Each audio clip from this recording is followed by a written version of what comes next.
Let me introduce our next speaker. Our next speaker is Luca Benini. Luca holds the chair of Digital Circuits and Systems at ETH Zurich and is full professor at the University of Bologna. In 2009 till 2012, he served as the chief architect in ST Microelectronic France.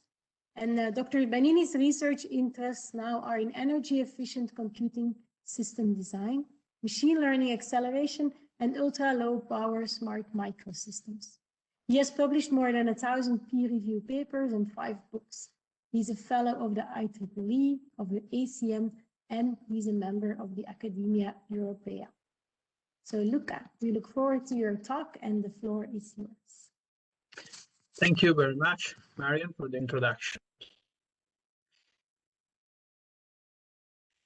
The motivation of this talk is to everybody the move from CloudML to TinyML and the big opportunity in business that this shift is bringing, with business growing by several factors in the next few years. However, the main challenge comes with that we have to fold the AI capabilities. So the challenge comes from the workloads. The workload is very demanding. Here we see the evolution of top 1 accuracy of ImageNet by the state-of-the-art, most complex and high-performance neural networks, and we have shifted from 50% to 90+% in just a few years. On the other hand, the network that achieved this performance are simply humongous. Billions, close to a billion of parameters, and a very large number of giga operations per second. Fortunately, we have some opportunities to improve performance of a TinyML envelope. These are well-known opportunities. Many of these networks have high operational intensity, massive parallelism. They are dominated by a small number of operations, mostly multiply, accumulate, and also very tolerant to low precision. In addition, there is a extreme opportunity down the complexity of these networks from exploiting the reduction in model redundancy and come up with tiny models that still have acceptable accuracy. So if we look at the work on having MCU tiny models, where we shrink the models toward the millions of parameters and a few millions of operations per second of operations needed to do inference, we do have a big decrease in requirements, but we also have a big gap in terms of accuracy with the top. So we do need to push our hardware to help the model shrinking. In other words, we want to have a very capable hardware at a low power envelope to be able to close the gap between tiny DNNs and state-of-the-art large DNNs. To close this gap, we have to tackle the energy efficiency challenge. And actually, the energy efficiency at high performance is the major challenge that we needed to address at the TinyML arena. So here we see data coming really from web, from the ARM website, so qualified by ARM themselves, in the energy efficient of their most common, the most widespread microcontroller. And it's a quite problematic trade-off. As we move from M0 to M4 to M7, so as we move to a higher and higher performance, the microarchitecture of the processor gets more complex and actually more energy inefficient. So we get performance, we have significantly improved performance, but we do that at the price of the decreased energy efficiency. The reason TinyML wants to have the energy efficiency of a low power MCU at the performance of the high efficiency MCU and exceeding this performance as well. So ideally, we would like to go to an efficiency level for an MCU-like platform at 1 picojoule per Mach or gigaMach per milliwatt. the rest of the talk will be how we can achieve that and mix architectural approaches that mix acceleration and specialization without compromising flexibility. The first type of acceleration techniques that we can look at is the improvement in the instruction set architecture of our processor, of our MCU class processor. So we take here as an example a RISC-V microcontroller that is a very basic architecture with just a 3-stage pipeline, and I would say very similar to what we can get with an average performance microcontroller. The advantage of RISC-V is that we can, by construction, extend the instruction set and have proprietary and dedicated extensions for a specific domain without compromising the backward compatibility with the baseline instruction set. Is the baseline instruction set of RISC-V type microcontroller good enough to do machine learning? Actually, it is not. If we take the RISC-V RV32 IMC, it is a pretty bad ISA for machine learning. It doesn't even have a multiply accumulate instruction. What we can do, we can use instruction extensions without compromising backward compatibility to add very well-known techniques to improve the efficiency of instruction execution, like post-multiplication in load and stores and multiply accumulate, of course. And we can extend the instruction set. Then we can further extend it with specialized machine learning extensions like SIMD with 8 and 16 bits, dot product with expanding width in the accumulation register, and shuffling to be able to manipulate misalignments, word misalignments of SIMD-packed data. And so add the support for lightweight fixed point. Now, if we do this, all these extensions, of course, our hardware will get more complicated. Overall, the microcontroller with all these machine learning and DSP type of extensions is getting around 40 kilogauge, of which, however, 70% are register file and data path, which simply means that most of the hardware is still dedicated to what matters, not to complex microarchitectural extensions, but mostly to the data path elements that we have added. Nevertheless, with these extensions, a microcontroller from the baseline goes from 25 kilogauge to 40 kilogauge, which is 1.6x extension in area and corresponding power. So is this 1.6 growth motivated, given by this instruction level acceleration, motivated and justified by performance? We can visualize this, and we can see how an 8-bit convolution in the baseline ISA benefits from hardware loops, then from load and store with cost increment, and then finally with the SIMD, widening SIMD instructions. And then you can see how the number of iteration of this loop has been reduced by a factor of 4. All the instructions that are not load and the dot product instructions are removed, and the loop becomes extremely tight. So compared to the baseline instruction set, we increased the complexity of our hardware by just 60%, but we have a 9x improvement in performance. So it's clearly energy efficient. In addition to that, if we notice that we have now in this loop, roughly speaking, a 50% utilization of our Mac units, because the time spent in this loop is half dedicated to load the data and half dedicated to basically execute the load instructions, and half dedicated to the dot product instruction. However, if we reflect about that, we realize that the load and store unit and the dot product units could work in parallel. So if we defined a new instruction that combines the dot product with the load and store, and this is an instruction that is not having a very large hardware cost because it's fundamentally using two different existing parts of the microarchitecture, load store unit and dot product unit, we can actually achieve in a single cycle access to the memory for the new data and the dot product for the previous set of the data. This actually brings us a 1.7 cycle reduction at just a few percent of area. And then we achieve an utilization of our dot product units, which is almost 100%, with the loss still dictated by the need to fill up the initial steps in the loops.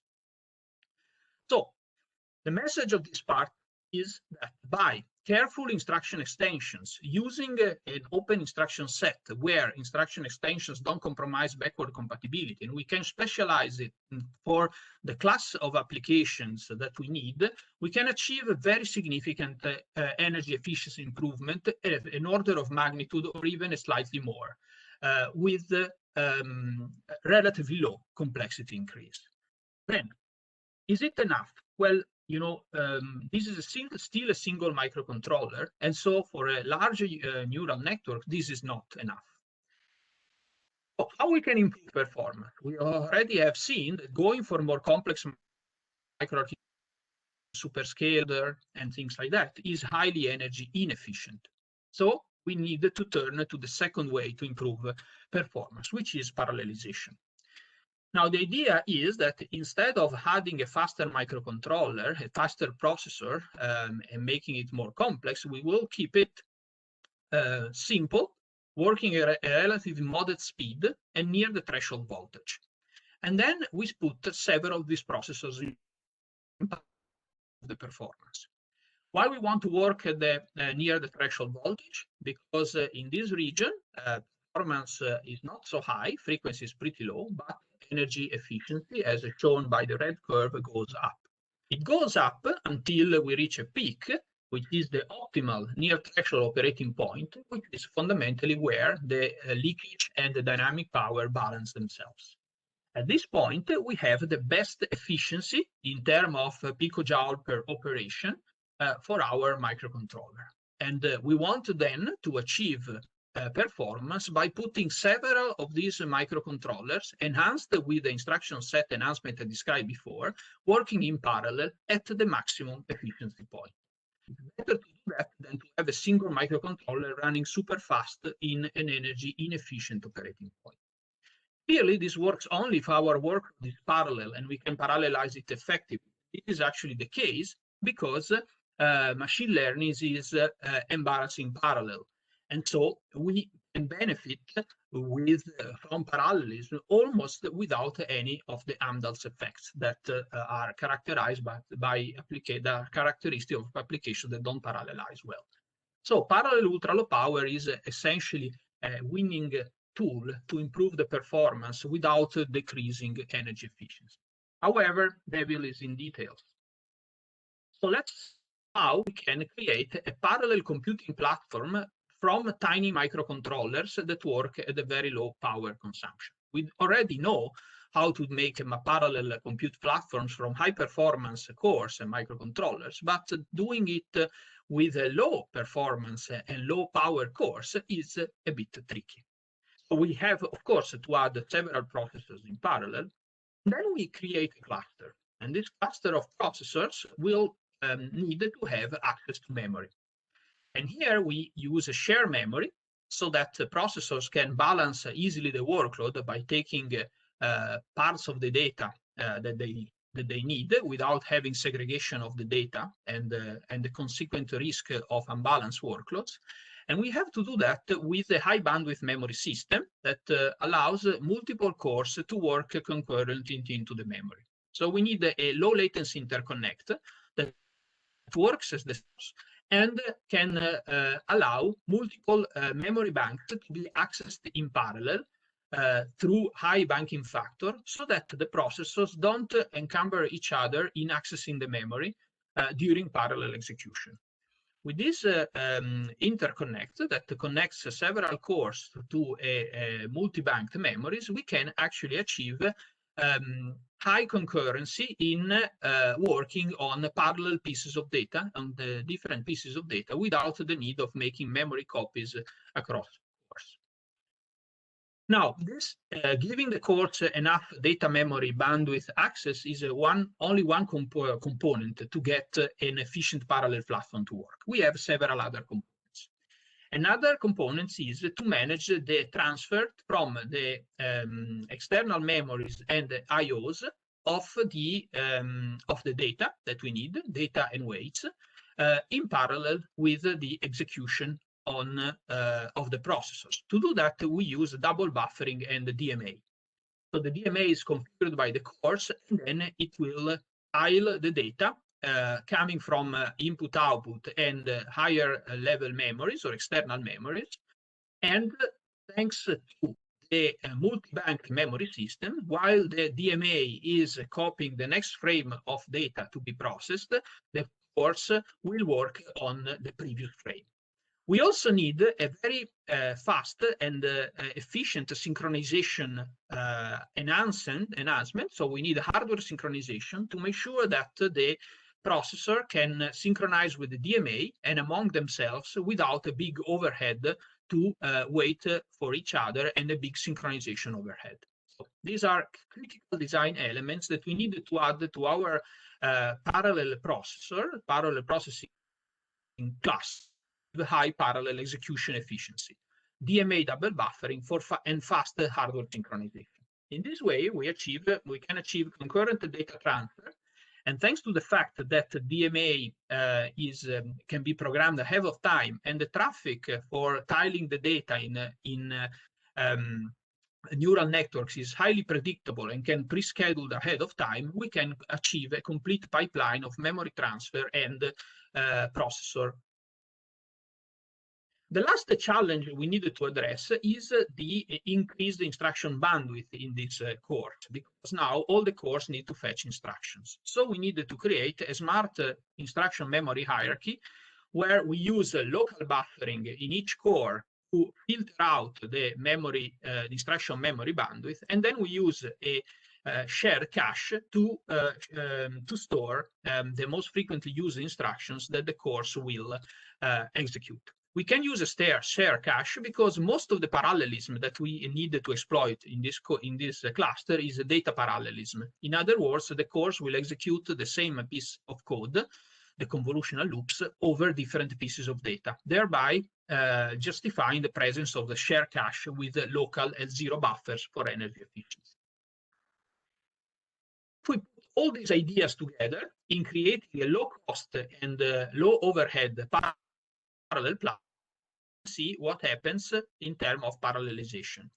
What happens is very promising and very good. We achieve an order of magnitude speed up with thanks to instruction level specialization, and then thanks to a specialized parallel core, we can achieve almost a full linear speed up from 1 core to 8 cores, and this basically brings us to a performance level that is 2 orders of magnitude larger than the baseline microcontroller, and at the energy efficiency that is not compromised.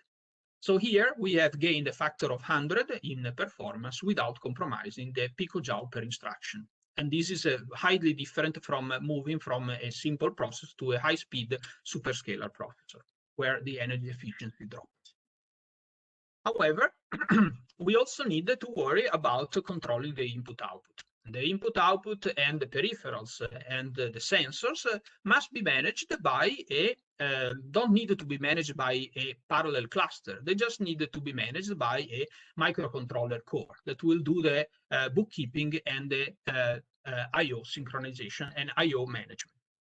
So we create an heterogeneous platform where we have a microcontroller that does the operating system and bookkeeping and is a low power microcontroller, coupled with an accelerator, which is a fully programmable accelerator, which is a parallel engine specialized for machine learning workloads. This is called PULP, Open, Parallel Ultra Low Power, and it is been available in open source in RTL since 2017. Now, in order to deploy the neural network on this parallel platform, we need tools. And we need tools for both the quantization of the neural networks, the tune of the weights, and all the pruning. And we also need to perform heavy optimization of memory scheduling and access scheduling to be able to tile the neural networks and co-schedule the DMA and the computation. It is done through a fully open source toolchain that is called Nemodori, and the Nemo front end is working on quantization and retraining for quantization aware retraining, and Dori is an optimization tool that computes all the tiling and double buffering or triple buffering needed to manage in parallel the execution of memory accesses for the data and computation for the cluster of the processors. All these higher level software automation tools sit on top of a highly optimized DMA, highly optimized DNN library, which is using intrinsics, C-level intrinsics, to exploit the instruction extensions that I described before in order to get the best utilization and performance out of the processors. So here we have a fully flexible software programmable execution engine for machine learning accelerator that scales with the number of processors we can add in the cluster without compromising memory efficiency. However, for the ultimate energy efficiency and to scale up the performance, to further scale up the performance, we need something more. We need a specialized acceleration engine, as the number of giga operations per second we need to do is even exceeding the capability of a cluster of 8 processors. The challenge, however, when we start adding to this platform the concept of a specialized hardware acceleration engine, is that we need to keep flexibility. In fact, in just a few months, every time new neural network introduced, new patterns, new nodes, new non-linearities, so we cannot go hardwired. Otherwise, our accelerator will become obsolete in less than 1 year, and we'll have to redesign it from scratch every time. So the idea is to again leverage a mix of specialization and programmability through hardware heterogeneity. And the idea is that we take our PULP heterogeneous compute engine and we augment with the possibility of having hardware compute engine. The hardware compute engine is a hardware accelerator specialized for the most demanding kernels, the most demanding computation. And in the most of neural networks today, this is fundamentally linear algebra, dot products, matrix multiplication, and native convolutions. These operations that are highly data parallel and very regular can be actually implemented with the hardware accelerator. That can be more efficient than clusters. But before we analyze the potential for higher efficiency of this hardware accelerator, we need to worry about the overall architectural view. So how we can have this hardware accelerator work in a productive way with our cluster. So the idea is that we manage the hardware accelerator like we manage the DMA. We actually program it ahead of time, non-blocking primitives, and then we use our hardware synchronizer to ensure that the hardware accelerator synchronizes properly with the cores. In this way, the hardware accelerator, we access the data frame in the shared memory, we perform the computation, put again the data, process data in the memory so that the processors can still perform the remaining computations, such as nonlinearity and pooling, that are highly variable, and they are not so computational demanding, so that the programmability of the processors can add flexibility without compromising the energy efficiency, because the bulk of the heavy computation is performed by the hardware accelerators. In order to do that, we need to make sure that synchronization is very fast and there is enough memory bandwidth so that this zero-copy cooperation between hardware accelerator and RISC-V cores is achieved without wasting time and energy into memory-to-memory copies. So this is the concept of the tightly coupled hardware compute engine. Now, the important points to achieve efficiency in this heterogeneous approach is zero copy and tight hardware-software cooperation thanks to fast synchronization. Now, how can we hope our hardware processing engines are more efficient than processors. Remember that with our optimized processors, we are using 70% of our hardware for the multiply, accumulate, and the load and store, so the fundamental instructions, and we are achieving an utilization that is close to 100%. So the bar for hardware specialization in the processor, in the accelerator, to bring significant benefits in energy is very high. How can we hope that the hardware accelerator can improve the energy efficiency? Well, there are still several things that hardware accelerator can do better than a processor. We face the hardware accelerator with these plugs into the memory system and the non-blocking configuration port to be able to configure in parallel as we are executing. And then we can hope to get better efficiency for the hardware accelerator through specialized data path, for example, using systolic MAC.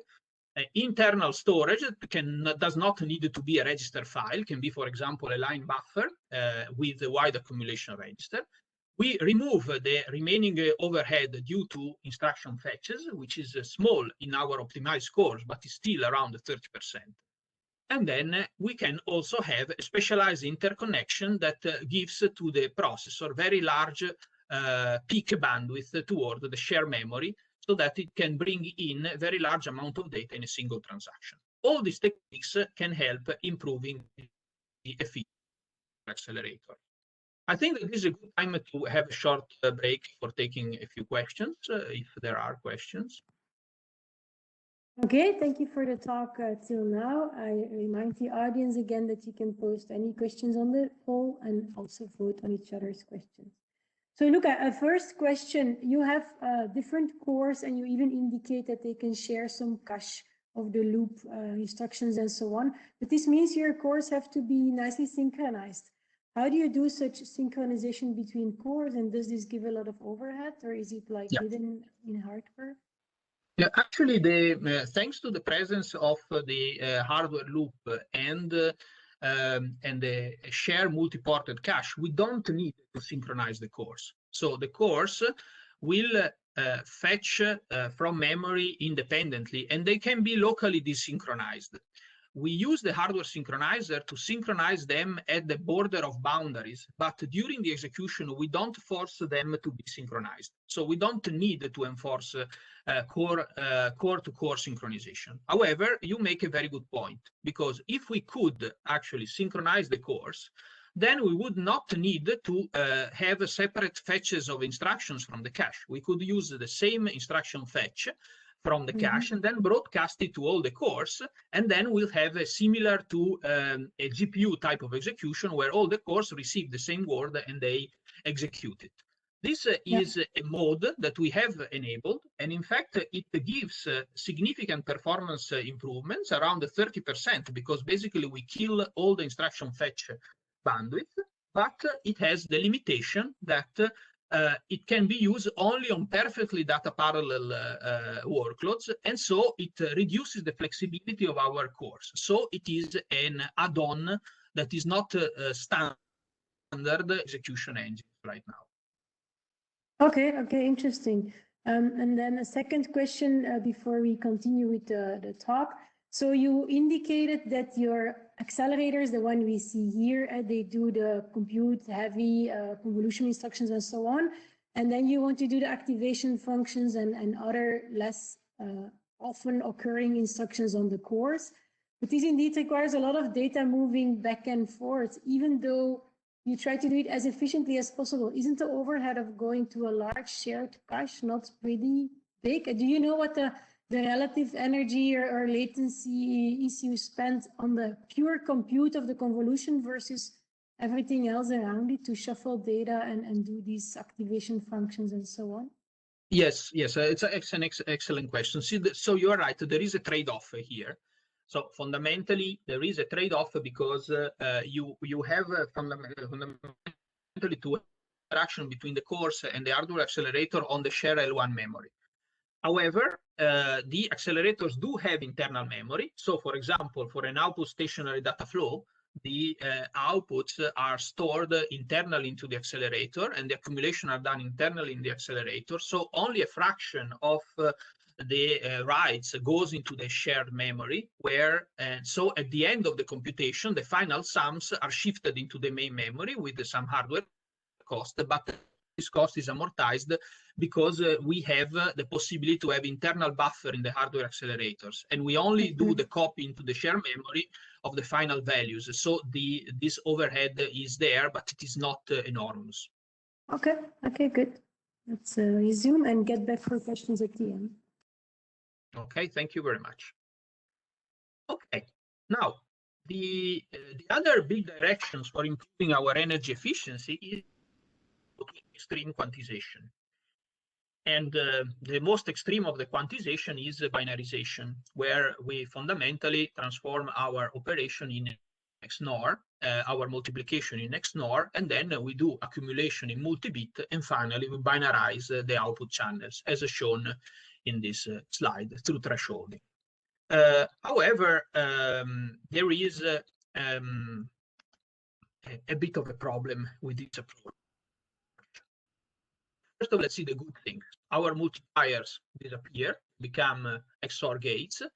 Our summation becomes mostly we have the pop count to accumulate the products, and then we have accumulators to add up over several channels and several filters. So the cost of our processing hardware goes down by a major amount, and also the storage of the registers and the storage of the activations. So that's great.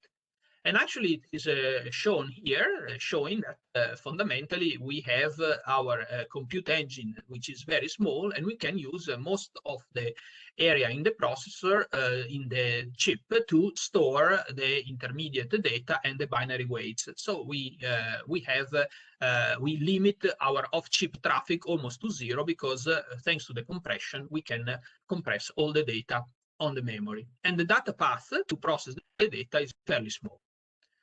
Now, this is a plot that shows that fundamentally in this binary accelerator, the big bottleneck, even if we keep all the memory on the chip, remains the memory.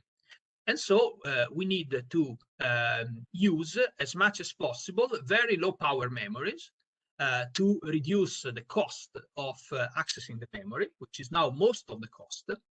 And with these memories, we can, exceed, we can go to the femtojoules per operation, well below the picojoule per operation. If we use optimized memories, we can go to the tens of femtojoules per operation, which is at least a couple of orders of magnitude better than the processors that are around the picojoule per operation.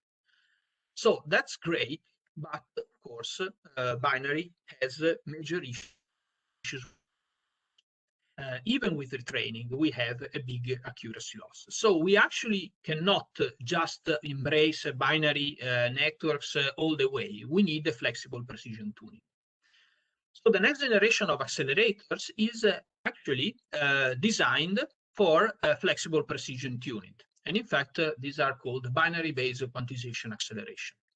They are based on a very basic observation that a multi-bit computation can be into several binary computation plus shifts that are power of 2 multiplications. So sum and shift can bring a binary computation into a multi-bit computation. Of course, if we don't want to go to 16-bit or more, because otherwise we'll have to do a lot of shifts and add. But if you want to have a flexibility between binary 4 bits, maybe 5 bits, use this binary-based quantization scheme. So this idea is fundamentally that we can do multi-bit computation by doing a set of binary operations, and then we do shifts and sums. In a sense, this way we have a highly optimized binary engine that we can use on demand to increase the precision for specific layers where binary is too lossy to be considered.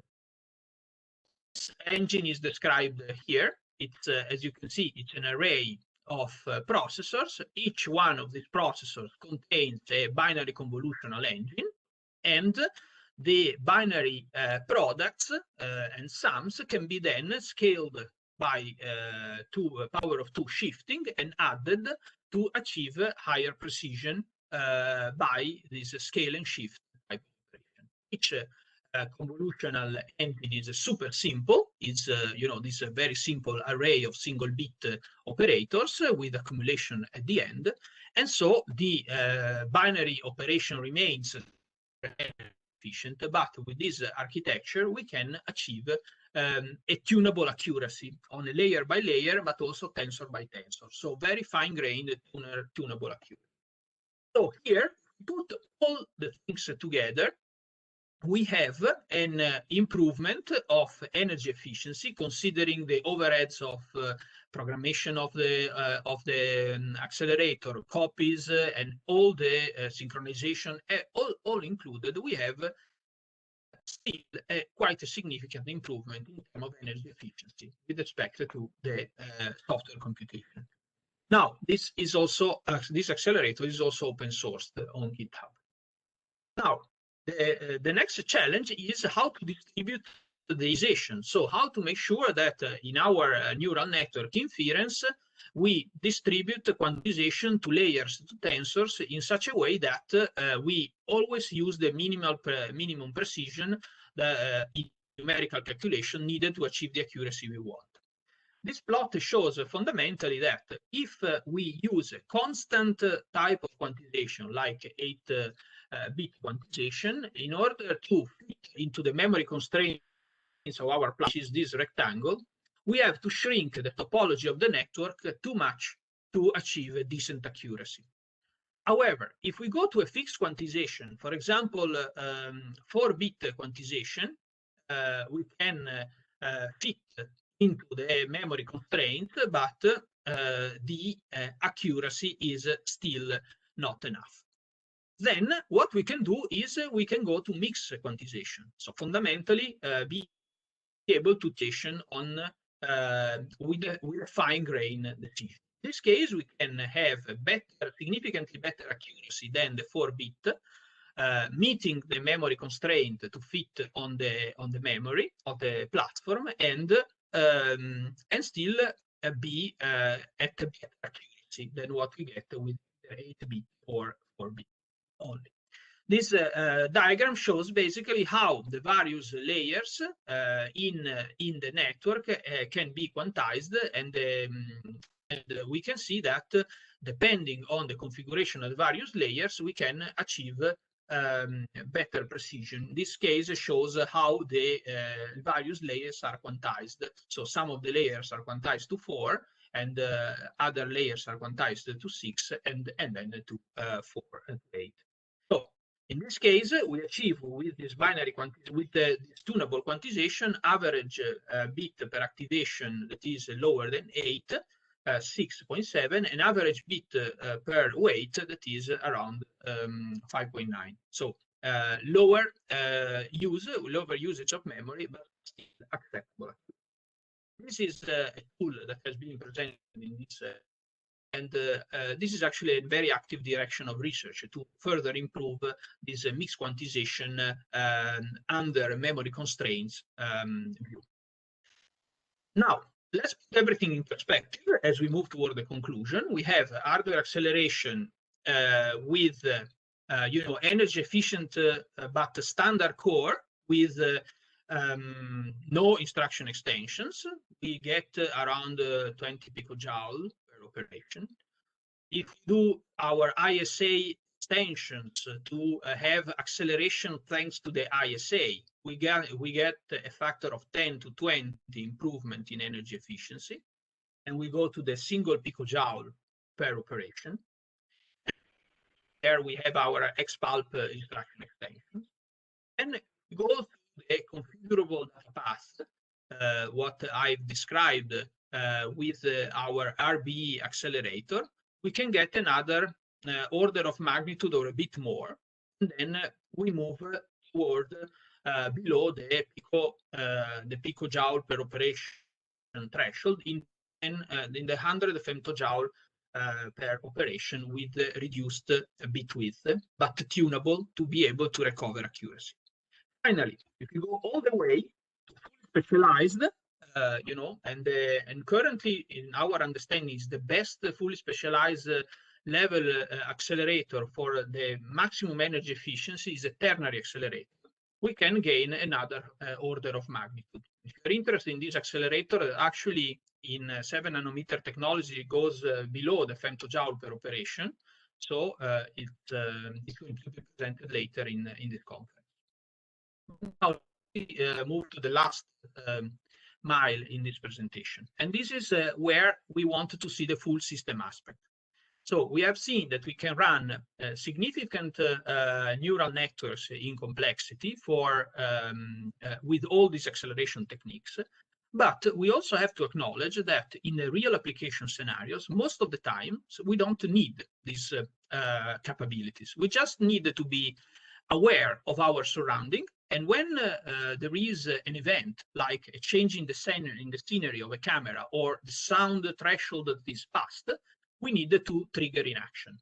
So the idea is that in order to achieve the lowest average power, we need to have a smart wake-up engines that are smart enough to wake us up when there is something interesting, and then be used to turn on our more capable acceleration engines on demand. So that's the idea.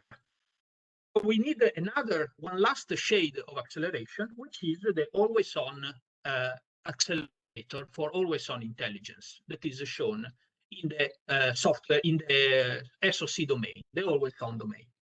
Now here we need power consumption in the order of the microwatts, so that during the execution or during the idle phases, we can consume just a tiny bit of energy and then save this energy for when we need it for the more capable inference. So we need a very low power input sensors, analog to digital conversion, processing, and then our wake-up engine that will trigger when there is something potentially interesting that warrants the attention of the more capable inference platform. So this multi-stage engine has to be implemented with an hardware accelerator that is designed for the ultimate low power. So this is not an accelerator that is designed for the ultimate accuracy, but it's, you know, since it's only an alert function, it has to be designed for the ultimate power efficiency. This we resort to a non-neural approach, which is high-dimensional computing. The idea basically is that from input traces, you can think about this as audio or biosignal. We create binary patterns from local sequences of binary values coming directly from the inputs. We expand these binary patterns into high-dimensional vectors.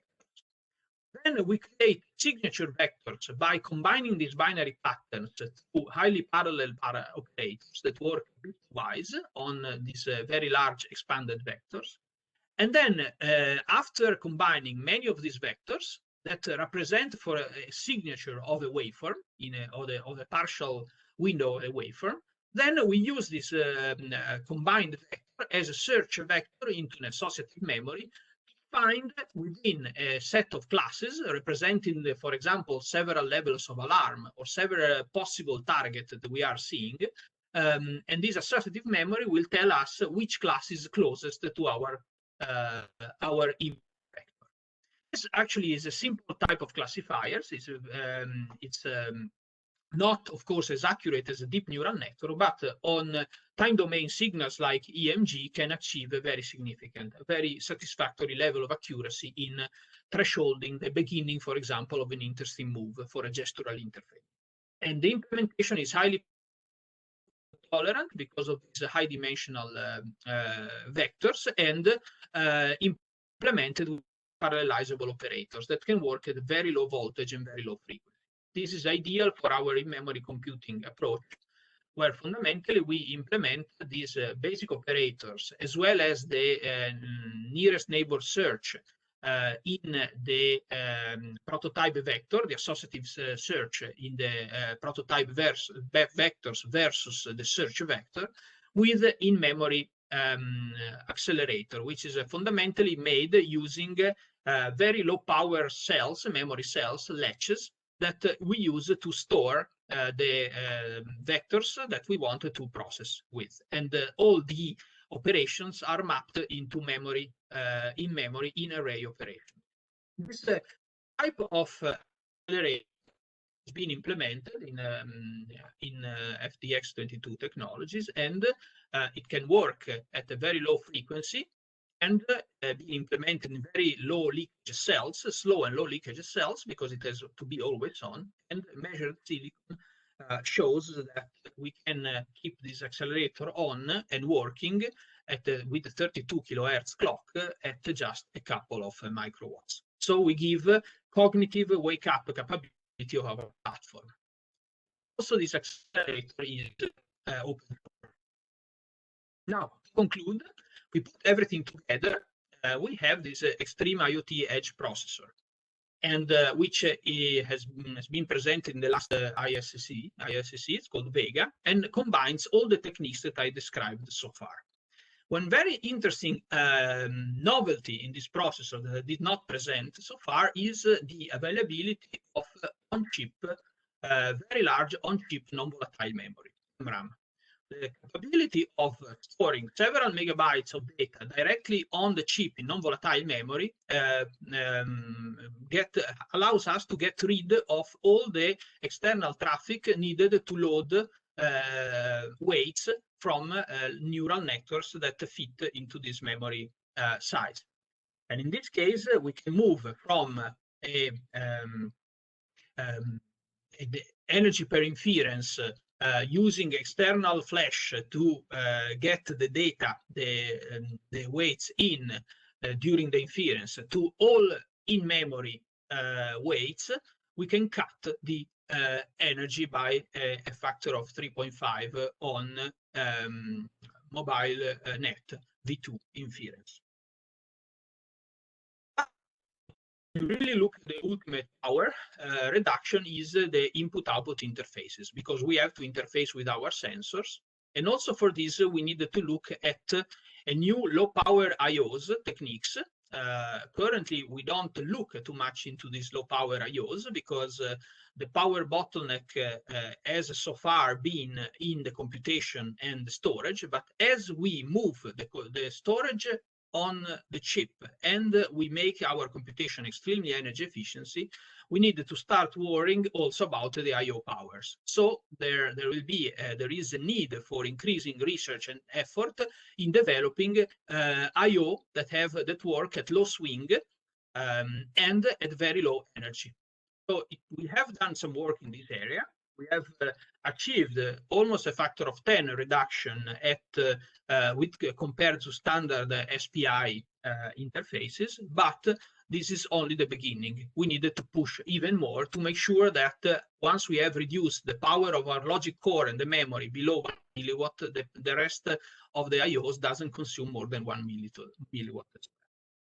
Maybe last frontier for this integration will be when we will be able to 3D stack sensors and computational logic and memory on top of each other. This is already done for high performance computing, but in my view, it will be a very interesting direction of research and development for TinyML in the near future.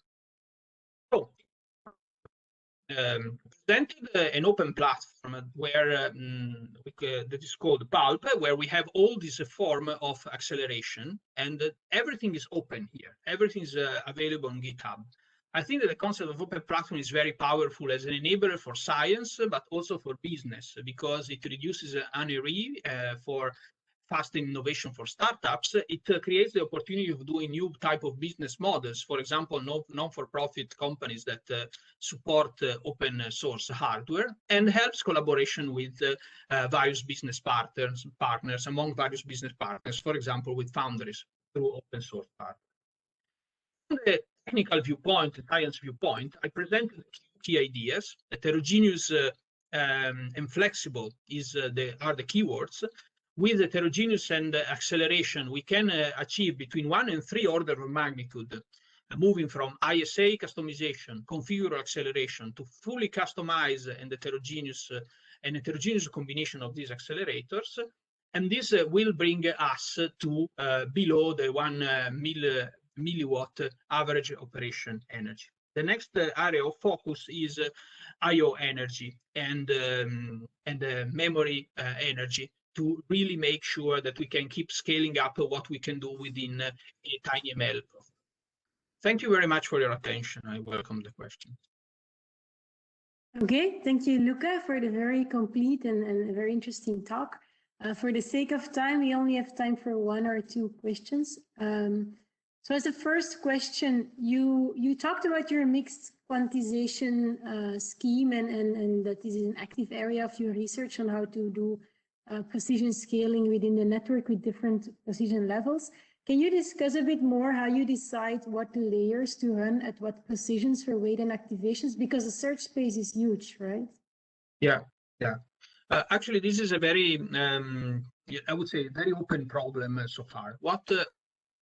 So far we use a mix of heuristics and search. So fundamentally, we have a few layers that we know by experience that tend to be more sensitive to quantization, the first and the last layers.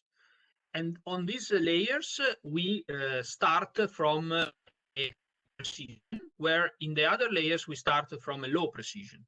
And then we do some sort of a sensitivity analysis, greedy tuning, which fundamentally is we move, we do a change in the precision in one layer, and we do this linearly on all the layers, and we choose the direction of minimal decrease in performance. And we do this iterative using a greedy search with heuristic selection of the orders. This is not definitely not the best approach. You can envision much more advanced approaches, but it sort of works, at least a good, reasonable results. And I think there is a lot of research to be done in this, as you can say, in this exploring this huge research search space. Okay, good. Thank you. To keep the timing of our event, I'm gonna stop here. But I want to thank you again, Luca. I'm sure if people have more questions, they can reach out to you or look into the open source items that you mentioned throughout the whole talk. So thanks a lot. I'd like to acknowledge our sponsors. First, it's ARM that develops software and hardware for TinyML. Qualcomm,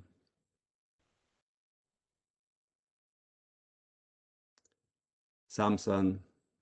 These 3 are the executive sponsors. And then followed by platinum sponsors. ETA Compute,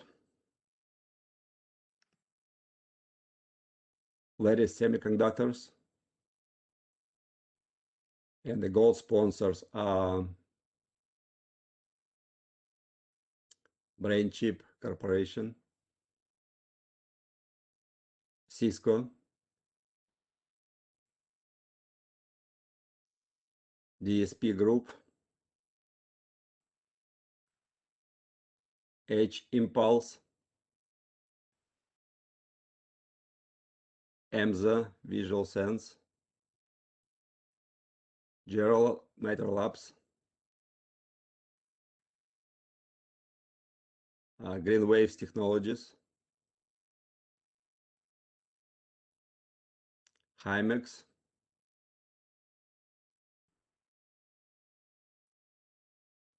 Imagimob, Latent AI,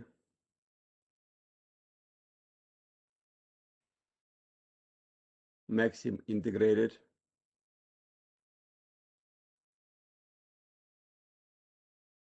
Kixo, Reality AI,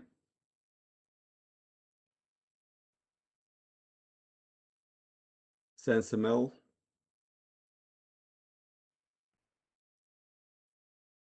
Silicon Labs,